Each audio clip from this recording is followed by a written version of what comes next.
Hello guys, আসসালামু আলাইকুম। আপনারা সবাই কেমন আছেন? আলহামদুলিল্লাহ আমি অনেক অনেক ভালো আছি। আমি আবারও নিয়ে আসলাম আপনাদের মাঝে সুন্দর একটা ফানি ভিডিও। আপনারা এই ভিডিওটা দেখে যদি অনেকটা বিনোদন পেয়ে থাকেন, অবশ্যই সাবস্ক্রাইব করে এবং কি লাইক দিয়ে পাশে থাকবেন। এর পরবর্তীতে এর থেকে ভালো ভিডিও আনার চেষ্টা করব ইনশাল্লাহ।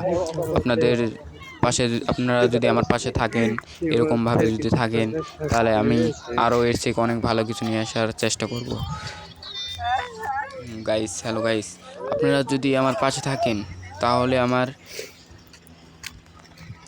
ভিডিওটা বানানো হয়েছে আমাদের পাবনা রেল স্টেশনে।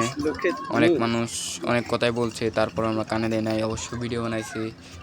পুলিশ প্রশাসন আপনারা দেখতে পাচ্ছেন, অবশ্য ওরা অনেক কথা বলছে, তারপরেও আমরা কিন্তু কিছু মনে করি নাই।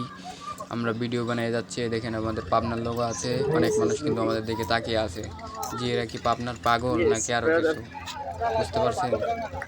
আচ্ছা, আপনারা দেখতে থাকেন।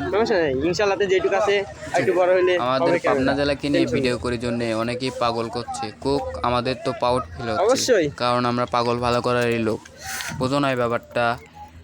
অবশ্য অনেক লোক আমার কমেন্ট বক্সে নাম জিজ্ঞেস করছে, ভাই আপনার নাম কি? আমার নাম বিপ্লব। এবং কি আমার বাসা অনেকেই কমেন্ট করে বলছে আমার বাসা পাবনা টেবুনিয়া দেবুত্তুর ফার্মে। ওইখানে দেখবেন তিনতলা একটা বাড়ি আছে, তার সাইডে আমার বাড়ি। অবশ্যই যারা আমার সাথে যোগাযোগ করতে চান, অবশ্যই আমার কমেন্ট বক্সে আমি নাম্বারটা দিয়ে দেবো, ফার্স্ট কমেন্টে আপনারা আমার নাম্বারে যোগাযোগ করতে পারবেন ইনশাআল্লাহ।